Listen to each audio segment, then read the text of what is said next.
Your time starts now. அனைவருக்கும் இனிய வணக்கம். என் பெயர் ஸ்வேதா. இன்று நான் நீரிழிவு நெஃப்ரோபதி என்ற தலைப்பில் ஒரு சிறிய கருத்தரங்கத்தை வழங்க வந்துள்ளேன்.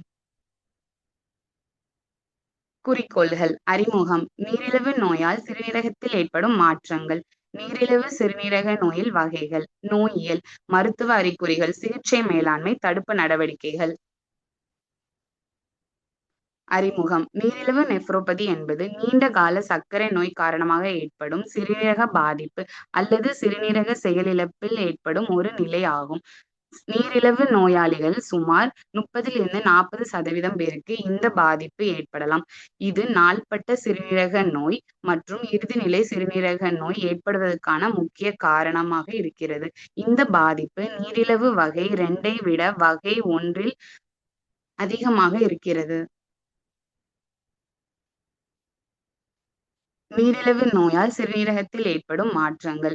குளோமுலார் மாற்றங்கள். குளோமுலார் அடித்தள முறை பரவலாக தடிமனாகுதல். முடிச்சு அதாவது நோடுலார் வகை குளோமரோஸ்கிளீரோசிஸ்.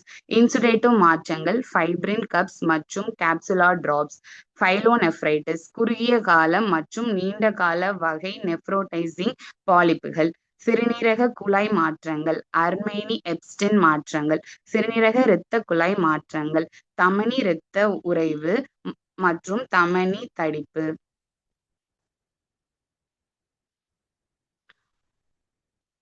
நீரிழிவு சிறுநீரக நோயின் வகைப்பாடு. நிலை. சிறுநீர் ஆல்புமின் மற்றும் சிறுநீர் புரதம். மதிப்பிடப்பட்ட குளோமுலார் வடிகட்டுதல் விதம். நிலை 1. சாதாரணமான ஆல்புமின் சிறுநீர் 30க்கும் குறைவாக 30 மற்றும் 30க்கும் மேற்பட்ட. நிலை 2. சிறுநீரில் மைக்ரோ ஆல்புமின் 30-299 வரை 30 மற்றும் 30க்கும் மேற்பட்ட. நிலை 3. சிறுநீரில் அதிகப்படியாக ஆல்புமின் புரதம் வெளியேறுதல் 300-300க்கும் மேற்பட்டு தொடர்ச்சியாக சிறுநீரக புரத போக்கு 0.5க்கும் மேற்பட்டு 30 மற்றும் 30க்கும் மேற்பட்ட. நிலை 4. சிறுநீரில் புரதம் 30க்கும் குறைவாக. நிலை 5. டயாலிசிஸ் குழப்ப பிரிவு சிகிச்சை. கூழ்ம பிரிவு சிகிச்சை. மதிப்பிடப்பட்ட குளோமுலார் வடிகட்டுதல் விகிதம். நோயியல். பேத்தோஜெனசிஸ். நீரிழிவு நோய் உயர் குளோமுலார் நிலைமைகள், வளர்ச்சி காரணிகள், சைட்டோகைனின்ஸ், ஆக்சிடைஸ்டு லிப்பிட்ஸ், சிக்னல் கடத்தல், டிஎன்ஏ மெத்திலேஷன், ஹிஸ்டோன் மாற்றங்கள், டிரான்ஸ்கிரிப்ஷன் காரணிகள், குரோமாட்டின் மறு அமைப்பு, நிலையான தீர்த்த குரோமாட்டின் நினைவகம், இன்ஸ் ஆர்என்ஏஸ் மற்றும் மைக்ரோ ஆர்என்ஏஸ், அலர்ஜி மரபணுகள் மற்றும் ப்ரோஃபைப்ரோட்டிக் மரபணுகள். வீக்கம், ஃபைப்ரோசிஸ் மற்றும் ஹைப்பர்ட்ரோஃபி. டயபெட்டிக் நெஃப்ரோபதி அதாவது நீரிழிவு நெஃப்ரோபதி.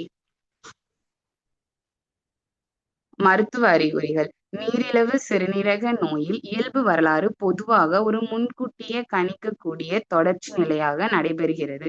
குளோமுலார் அதிக இரத்த ஓட்டம் மற்றும் சிறுநீரக பெரிதாக்கம். நீரிழிவு நோய் தொடங்கிய முதல் சில ஆண்டுகளில் குளோமுலார் வடிகட்டல் வீதம் அதிகரிக்கிறது. சிறுநீரகங்களில் பெரிதாகுதல், குளோமுலார் தடிமன் அதிகரிப்பு, மெசாஞ்சியல்ஸ் பகுதி விரிவு. முதல் 5 ஆண்டுகளுக்கு பிறகு குளோமுலார் வடிகட்டல் விகிதம் மீண்டும் சாதாரண நிலைக்கு திரும்பலாம். மைக்ரோ ஆல்புமினூரியா. நீரிழிவு சிறுநீரக நோயின் மிக ஆரம்பமாக வெளிப்பாடு 5-10 ஆண்டுகளுக்கு பிறகு சிறுநீரில் சிறிய அளவு ஆல்புமின் எனப்படும் புரதம் வெளியேறும் வரையுறை. சிறுநீரில் ஆல்புமின் வெளியேற்றம் 20-300 mg/day. இது ஆரம்ப நிலையில் உள்ள முதல் நிலைக்கு திரும்பக்கூடிய குளோமுலார் சேதத்தை காட்டுகிறது. இதய இரத்த குழாய் நோயில் அபாயத்தை அதிகரிக்கும் ஒரு முக்கிய குறிகாட்டி வகை 2 நீரிழிவு நோயாளிகளில் நோய் கண்டறியும் போதே மைக்ரோ ஆல்புமினூரியா இருக்க வாய்ப்பு அதிகம். அதனால் நோய் கண்டறியும் நேரத்திலேயே பரிசோதனை செய்ய வேண்டியது அவசியம். மேக்ரோ ஆல்புமினூரியா கூடிய சிறுநீரக பாதிப்பு. குறிப்பிட சிகிச்சை இல்லையெனில் மைக்ரோ ஆல்புமினூரியா வெளிப்படையாக சிறுநீரக நோயாக மாறும். வகையறை: சிறுநீர் ஆல்புமின் 300க்கும் மேற்பட்ட mg ஒரு நாளில் பொதுவாக உயர் இரத்த அழுத்தம் உடன் காணப்படும். இந்த நிலையில் சிறுநீரக சேதம் பழைய நிலைக்கு திரும்ப முடியாது.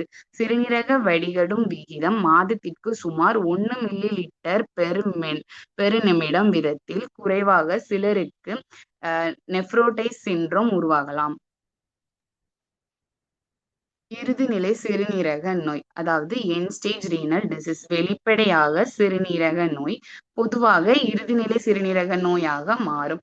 நோயாளிகளுக்கு ஏற்படும் பாதிப்பு: அசோமினியா, சிறுநீரக செயலிழப்பு, யூரீமியா உருவாகும். இந்நிலையில் டயாலிசிஸ் அல்லது சிறுநீரக மற்றும் சிகிச்சை தேவைப்படும். சிகிச்சை மேலாண்மை: சிறுநீரக பாதிப்பு ஏற்பட்ட நிலையில் சர்க்கரை நோயை கையாளும் முறைகள். மருத்துவங்கள்: விடாக்வைனைன் இவர்களுக்கு பரிந்துரைக்கப்படுவதில்லை. அதற்கு பதிலாக இன்சுலின், ரெகுலர் மற்றும் ரேபிட் ஆக்டிங் இன்சுலின் முன்னுரிமை அளிக்கப்படுகிறது. சர்க்கரை கட்டுப்பாடு: சிறுநீரக செயல்பாடு EGFR 30 மில்லி பெர் நிமிடத்திற்கு 1.73 மீட்டர் ஸ்கொயருக்கு குறைவாக இருந்தால் இன்சுலின் மட்டுமே சிறந்த தேர்வாகும். SGLT2 தடுப்பான்கள் EGFR 45 மில்லி பெர் நிமிடத்திற்கு 1.73 மீட்டர் ஸ்கொயரை பயன்படுத்தலாம். சல்பன்யூரைசில், கிளிட்டசோன்ஸ், கார்போஸ் ஆகியவற்றை தவிர்க்க வேண்டும். சிகிச்சை மேலாண்மை: இரத்த அழுத்த கட்டுப்பாடு. இரத்த அழுத்தம் 140/90 மில்லிமீட்டர் மெர்க்குரிக்கு குறைவாக இருக்க வேண்டும். அதற்கு ACE இன்ஹிபிட்டர் மற்றும் ARBs வகைகள் மருந்துகளை முதல் கட்டமாக பயன்படுத்துகின்றன. இதர குறிப்புகள்: சிறுநீரக பாதை தோற்றங்களை தீவிரமாக சிகிச்சை செய்து குணப்படுத்த வேண்டும். கொழுப்பை குறைக்க HMG-CoA ரிடக்டேஸ் இன்ஹிபிட்டர், அதாவது ஸ்டாட்டின் மருந்துகளை பயன்படுத்த வேண்டும். சிகிச்சை மேலாண்மைகள்: உணவு கட்டுப்பாடு, புரத கட்டுப்பாடு. புரத உணவை, அதாவது புரோட்டீன் உணவை குறைப்படுத்தி சிறுநீரகத்தில் ஏற்படும் அதிகப்படியான அழுத்தத்தை குறைக்கும். அமெரிக்கா நிறுவு சங்கத்தின் பரிந்துரைப்படி ஒரு நாளிற்கு 0.8 கிராம் வரை மட்டுமே புரதம் எடுத்துக்கொள்ள வேண்டும். உப்பு கட்டுப்பாடு: ஒரு நாளிற்கு உப்பின் அளவு 2300 மீக்கி, அதாவது மில்லிகிராமுக்கு குறைவாக இருக்க வேண்டும். பேண்ட் அவுட் டயபெட்டிஸ், இறுதிநிலை சிறுநீரக செயலிழப்பு, எண்ட் ஸ்டேஜ் ரீனல் டிசீஸ் உள்ள நோயாளிகளுக்கு இன்சுலின் மற்றும் மாத்திரைகள் தேவையான திடீரென பெரும்பாலும் குறையக்கூடும். இதற்கு பல காரணங்கள் உள்ளன. சிறுநீரகம் மற்றும் கல்லீரல் இன்சுலின் சிதைக்கப்படுவது குறைத்தல், சிறுநீரகத்தில் குளோமுலோஸ் உற்பத்தி குறைதல், குறைவாக உணவு உட்கொள்ளல் மற்றும் டயாலிசிஸ் காரணமாக ஏற்படும் சர்க்கரை குறைவு. தடுப்பு நடவடிக்கைகள்: இரத்த சர்க்கரை கட்டுப்பாடு சில நோயாளிகளுக்கு மைக்ரோ ஆல்புமினூரியாவை திரும்ப சீராக்க உதவும். புகைப்பிடித்தலை நிறுத்தல், கொழுப்பு சத்து கட்டுப்படுத்தல், இவையெல்லாம் நாம் கட்டுப்படுத்தினால் நீரிழிவு நெஃப்ரோபதியை நாம் தடுக்கலாம். இந்த வாய்ப்புக்கு மிகவும் நன்றி. வணக்கம். சார்